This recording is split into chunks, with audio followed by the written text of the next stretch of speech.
वो जो शोर मचाते हैं भीड़ में, भीड़ ही बनकर रह जाते हैं और वही पाते हैं जिंदगी में कामयाबी, जो खामोशी से अपना काम कर जाते हैं।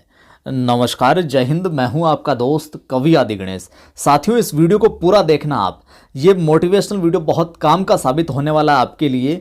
शुरू से लेकर आखिर तक जो 4 बातें मैं बताऊंगा कि बेहतरीन परिणाम के लिए, बेहतरीन रिजल्ट के लिए इन 4 बातों का आप फॉलो कीजिए। यकीनन आपकी पढ़ाई के अंदर, आपके काम के अंदर, आपके व्यवहार के अंदर पूरी तरीके से परिवर्तन आएगा और आपको सफलता है जो अवश्य मिलेगी। देखिए साथियों, ये वीडियो आपको अच्छा लगेगा, मुझे यकीनन उम्मीद है। तो लाइक, शेयर, सब्सक्राइब कर लीजिए आप अभी। पहली जो बात है, पहली यहां पर जिस हम बात करेंगे जिस बात की कि क्या चीज है, वो सबसे पहली चीज है लक्ष्य का चुनाव करना है। एक टारगेट को फिक्स कर लीजिए और टारगेट की ये जो दिशा है, सिर्फ इस पर फोकस करना है आपको, इस बिंदु पर फोकस करना है। यहां पर आपने चाहे रीट लिख रखा हो, चाहे फिर सेकंड ग्रेड लिख रखा हो, और चाहे या फिर फर्स्ट ग्रेड लिख रखा हो, या जीवन के अंदर कोई भी किसी भी क्षेत्र में आप काम करना चाहते हो, एक लक्ष्य का चुनाव कर लीजिए साहब, ठीक है। और समानांतर बिल्कुल समकक्ष 2 लक्ष्य हैं, या कोई ऐसा लक्ष्य जिसके अंदर दूसरा लक्ष्य भी शामिल हो रहा है, तो कोई दिक्कत नहीं। एक लक्ष्य को भेदते हुए, एक लक्ष्य की तैयारी करते हुए आप दूसरे लक्ष्य को भी है जो आसानी से निपटा सकते हो। यानी कि 5 बड़ी चीजें हैं, 5 बड़ी चीजें हैं और एक दूसरा लक्ष्य जिसके अंदर 2 चीजें आने वाली है। तो अगर 2 चीजों वाले लक्ष्य पे आप फोकस करोगे तो केवल 2 वाले की ही मिलने की संभावना रहेगी, या 2 वाला ही मिलेगा। लेकिन 5 वाले पर अगर फोकस करते हो तो ये जो बीच वाला 2 वाला है ये मिलेगा, तो अच्छी बात है। अच्छी तैयारी करोगे, अच्छा टारगेट सेट करके रखा है और अच्छी बेहतरीन ईमानदारी से मेहनत की है तो ये मिल जाएगा। और ये नहीं तो फिर दूसरा जो 2 चीज़ों वाली है वो आप, यानी कि 5 की तैयारी करोगे तो 2 वाला अपने आप लपेटे में आ जाएगा। तो एक ऐसे लक्ष्य का चुनाव कीजिए जो आपकी योग्यता के अनुरूप हो, जो आपकी काबिलियत के अनुरूप हो, और जिसके अंदर आप पूरी रुचि के साथ में अपना पूरा 100% है जो अपना एफर्ट लगा सके, उस लक्ष्य का चुनाव कीजिए और बस लग जाइए साहब। पहला काम आपको करना है, लक्ष्य का चुनाव करना। अगर अभी तक आपने फर्स्ट ग्रेड, सेकंड ग्रेड या रीट जिसका चुनाव नहीं किया वो कर लीजिए। दूसरी महत्वपूर्ण बात क्या है? दूसरी यहां पर महत्वपूर्ण बात है अपनी नियमित आत्म परीक्षण करें व मन को शांत रखें।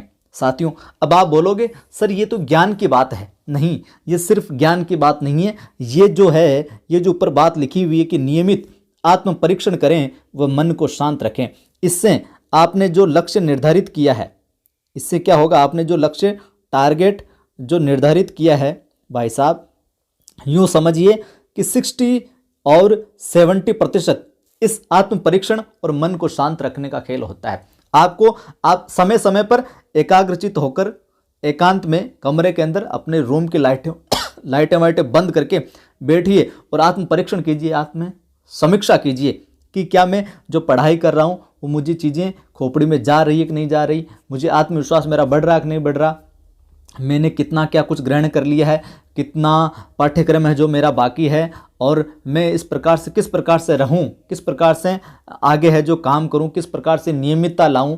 तो ये सारी बातें आप एकांत बैठकर ध्यानस्थ स्थिति के अंदर आत्म परीक्षण करेंगे।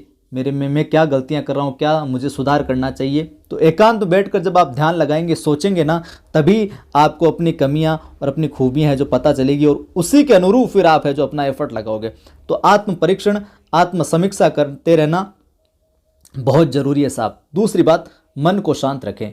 मन को बार बार ये कहें आप, मैं बिल्कुल अच्छा हूँ, मेरी तैयारी बहुत अच्छी चल रही है और मैं इस परीक्षा के अंदर अवश्य ही सफल होऊंगा, मेरे परिवार में सब कुछ ठीक है, मैं बहुत ईमानदारी से पढ़ाई कर रहा हूँ। ये ऑटो सजेशन दीजिए अपने आप को, ताकि मन आपका जो शांत रहेगा। और आत्म परीक्षण करते रहोगे, और फिर आत्म परीक्षण करने के बाद में आप काम करते रहोगे, पढ़ाई में लगोगे या कोई भी आप काम कर रहे हो उसमें लगोगे, तो आपका मन है जो, चित्त है जो स्वतः शांत रहेगा।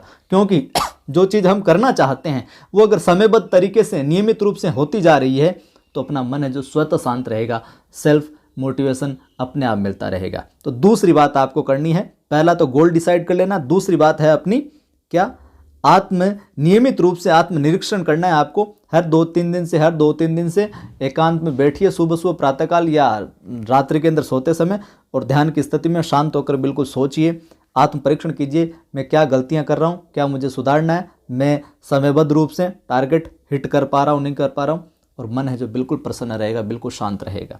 ठीक है, 2 बातें हो गई। तीसरी यहाँ पर बात आती है अपनी समय सारणी बनाकर चलें साहब। आपको हमेशा पढ़ाई जब भी करें आप, या पढ़ाई के अतिरिक्त जो भी दिन में काम करने हो आपको, या तो रात को सोते वक्त समय सारणी निर्धारित कर लें, या फिर महीने भर की या साप्ताहिक अगर आपने समय सारणी निर्धारित कर रखी है तो उस अनुसार चलें। समय सारणी बनाकर कैसे चलें, देखिए साहब, जैसे कि मान लो कोई सेकंड ग्रेड की तैयारी कर रहा है, यहाँ पर मैं सेकंड ग्रेड का ले लेता हूँ, तो सेकंड ग्रेड के अंदर जीके वाला पेपर है, एक अपने साइको वाला है। जीके और साइको 2 चीज़ आ गई। एक मान लो कोई हिंदी से तैयारी कर रहा है तो हिंदी वाला पोर्शन हो गया। ठीक है, अब आपको नियमित रूप से, और यहाँ पर आप अगर कोई क्लास वगैरह लेते हैं किसी यूट्यूब चैनल पर, किसी एक या कोई एप्लीकेशन पर, कुछ भी जो ले रखा है आपने, तो यहाँ पर मैं लिख देता हूँ क्लास। तो ये 4 सेक्शन करके चलें आप। 4 सेक्शन करने का मतलब कि जीके को मुझे कितना समय देना है, साइको को मुझे कितना समय देना है और किस समय देना है, प्रातःकाल में देना है, दोपहर में देना है, शाम को देना है या रात्रि में देना है, हिंदी को कितना समय देना है और किस समय देना है, और क्लास के लिए मुझे कौन सा समय देना है कि मुझे नींद आए तो उस समय मैं क्लास वाला ही काम करूं ताकि मेरी नींद खुली रहे। तो इस तरीके से समय सारणी बनाकर चलोगे तो दूसरे दिन क्या होगा, अगर समय सारणी बनाकर चलोगे तो दूसरे दिन क्या होगा, हाँ उस समय मुझे ये पढ़ना, उस समय, तो 3-4 रोज बाद में अपने आप सुबह उठते ही साइको उठाओ, या जीके करेगा तो जीके उठाओ, और समय सारणी नहीं रहेगी आपके पास। एक निश्चित, मान लो किसी गांव को जाना है और आपको रास्ता ही नहीं पता है, ऐसे ही खाइयों के ऊपर से जा रहे हो, कभी किधर से जा रहे हो, कभी पत्थरों पे चढ़ रहे हो, कभी लकड़ों पे चढ़ रहे हो, कभी पगडंडी से निकल रहे हो, तो फिर तो आप पहुंचोगे नहीं निश्चित जगह पर, और पहुंच भी गए तो बहुत समय लग जाएगा, लोग आपसे पहले जो आगे है जो निकल जाएंगे। तो निश्चित दिशा के अंदर व्यवस्थित रूप से, क्रमबद्ध रूप से आप चीज़ों को फिक्स करके डिसाइड करके चलोगे तो आपका कि जीके का मुझे पॉलिटी से प्रारंभ करना है, और पॉलिटी प्रारंभ करनी है तो 15 दिन में इसको निपटा देना, 15 दिन के बाद में हिस्ट्री उठा लेना है, फिर 15 दिन बाद में जियो उठा लेना। तो इस प्रकार से जीके का चलता रहेगा। इधर साइको कि मुझे 1-1.5 घंटा साइको को देना है, तो नियमित रूप से 15-16 दिन के अंदर ये किताब कंप्लीट हो गई, वापस इसी समय 1 नंबर पेज से शुरू कर दिया, फिर कंप्लीट, फिर 1 नंबर से। तो ये सर्किल है, जो साइकिल है, जो चक्र है, जो चलता रहेगा। हिंदी का सिस्टम कि पहले व्याकरण कर लूँ, या 9 से 12 वाली किताबें कर लूँ, या फिर काव्य शास्त्र कर लूँ, तो ये इसका चक्र है जो चलता रहेगा इस प्रकार से। तो इस प्रकार से डिसाइड करें, और एक क्लास जो भी माफ करें पाठ्यक्रम से संबंधित क्लास है, जो भी आप जिस चैनल से लगाते हैं, अपने चैनल पर, अपना जो कवि आदि गणेश चैनल है, वहाँ पर ग्रेड 1 और 2 की कंप्लीट निःशुल्क क्लासेज चल रही है, तो वहाँ से भी आप जुड़ सकते हैं। तो नियमित रूप से क्लासेज है तो लेते रहें। तो ये आपको समय सारणी बनाकर है जो अवश्य चलना है। ये आपकी यूँ समझिए लक्ष्य के अंदर, आपको सफलता के अंदर महत्वपूर्ण भूमिका अदा करता है आपका समय व्यवस्थितकरण, टाइम टेबल। ठीक है, अगली और अंतिम बात जो कि बहुत ज़रूरी है, पढ़ाई करते समय नियमित रूप से है जो आपको विश्राम करना है। चौथी और आखिरी बात, इन चारों बातों का आप अपनाते हो तो अपनी जो पढ़ाई है, आपकी जो काम करने की प्रोडक्टिविटी है, यानी कि जो उसकी गुणवत्ता है, आप जो पढ़ रहे हो वो कितना गुण पा रहे हो, उसकी जो गुणवत्ता है वो बहुत ज़्यादा है, जो बढ़ जाएगी इन 4 बातों को अपनाने से। पढ़ाई करते समय नियमित रूप से विश्राम ले। अब आप बोलोगे गुरुजी हम तो पढ़ाई करते समय विश्राम ही होता है हमारे, तो नींद ही आती है। नहीं, हमें बैठ कर पढ़ना है। जैसे कि मैंने पिछली वीडियो में बात की थी, एक जगह चुन ले, बैठ कर पढ़ें। तो नियमित रूप से विश्राम करना। विश्राम करने का मतलब ये नहीं है कि 10 मिनट पढ़े और आधा घंटा विश्राम कर रहे हो। एक जापानी टेक्निक है 40-45 मिनट की।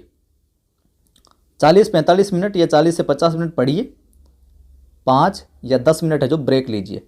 बस विश्राम इतना ही करना, 5 या 10 मिनट। इसमें क्या करना आपको, या तो थोड़ा सा हाथ पैरों को उछल लीजिए, पैरों पर अपने कदम ताल कर लीजिए, प्लस 1 गिलास या आधा गिलास है जो पानी पीजिए साहब। 1 गिलास या आधा गिलास क्या पीना है आपको, पानी पीना है। अब आप बोलोगे पानी से क्या होता है? पानी से साथियों अपना बॉडी का 70% सिस्टम यूँ समझिए कि पानी का ही सिस्टम है। तो पानी के साथ ऑक्सीजन भी रहती है। पानी से आपका जो ब्रेन है, आपकी जो खोपड़ी, आपका जो शरीर है, वो उसको क्या रिफ्रेशमेंट मिलती है। जैसे कि लैपटॉप में होता है ना, रिफ्रेश करने वाली की, वैसे ही पानी पीने से और थोड़ी माफ़ करें, पानी पीने से और थोड़ा सा कदम ताल करने से आपको बिल्कुल शुद्ध ऑक्सीजन मिलती है खोपड़ी को, और खोपड़ी जो रिफ्रेशमेंट होती है। अब कोई भी मशीन है उसको बार बार चलाएंगे तो गर्म तो होगी ना, तो उसको भी ठंडा करने के लिए उसमें रेटर वगैरह, इंजनों में रेटर वगैरह होता है, गाड़ियों में, उसको पानी इंजन को ठंडा रखने के लिए। तो इसी तरह अपनी खोपड़ी को ठंडा रखने के लिए 50 मिनट पढ़े हम, थोड़ा सा दिमाग पे लोड पड़ा, सिस्टम खोपड़ी में घुसी चीज़ें, और उसके बाद में थोड़ी सी 1-2 मिनट कदम ताल कीजिए, या थोड़ा 1-2 मिनट कोई हल्का म्यूजिक सुन लीजिए। हालांकि म्यूजिक की तो मैं राय नहीं दूंगा, क्योंकि फिर म्यूजिक में लग जाते हैं तो फिर लग ही जाते हैं फ़ोन पर। तो कदम ताल कर लीजिए और 1 गिलास बढ़िया सा पानी पी लीजिए, तो आपकी खोपड़ी में वाटर भी जाएगा शरीर के अंदर और ऑक्सीजन भी जाएगी, तो दिमाग तरोताज़ा होगा। तो ये 4 चीज़ें हैं साथियों, कि लक्ष्य निर्धारित करना है, आत्मनिरीक्षण करना है, शांत रखना है मन को, समय सारणी बनाकर चलना, और चौथा पढ़ाई करते हुए नियमित रूप से विश्राम लेना। 40, 45, 50 मिनट पढ़े, और धीरे धीरे ये आप अपनी स्पीड जो बढ़ा भी सकते हैं। 45 मिनट के टाइम को लेकर आप 1.5 घंटे तक भी ले जा सकते हैं। तो 1.5 घंटे पढ़े, फिर 1 गिलास पानी का, थोड़ी सी कदम ताल, फिर 1.5 घंटे की एक सिटिंग कर ली, फिर कदम ताल। तो इस प्रकार से आप चलोगे तो याद रखिए साथियों, जीवन के अंदर कोई भी टारगेट हो, या इसे गोल भी कह सकते हैं, कोई भी गोल हो, लक्ष्य हो, उसका आप 100% है जो अचीव कर लोगे साहब। और 100% मतलब इतना काम करने के बाद आपको पूरा पाठ्यक्रम याद हो ही जाएगा, और पूरा नहीं भी हो तो 80-90% पाठ्यक्रम की आवश्यकता पड़ती है, इतना याद हो जाएगा, मेरिट जाती है भाई साहब 70%। अगर आप किसी काम में 80-90% भी अपना कौशल है जो कौशलपूर्ण बन जाते हैं, कुशलता ले आते हैं अपने अंदर 80-90% ही, तो भी आप बेहतरीन लोगों की कतार के अंदर है जो खड़े हो जाते हैं। उम्मीद करता हूँ ये वीडियो आपके लिए हेल्पफुल रहेगा, उपयोगी रहेगा।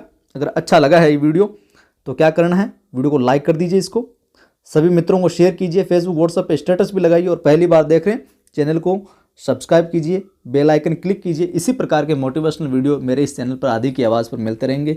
जय हिंद, फिर मिलता हूँ।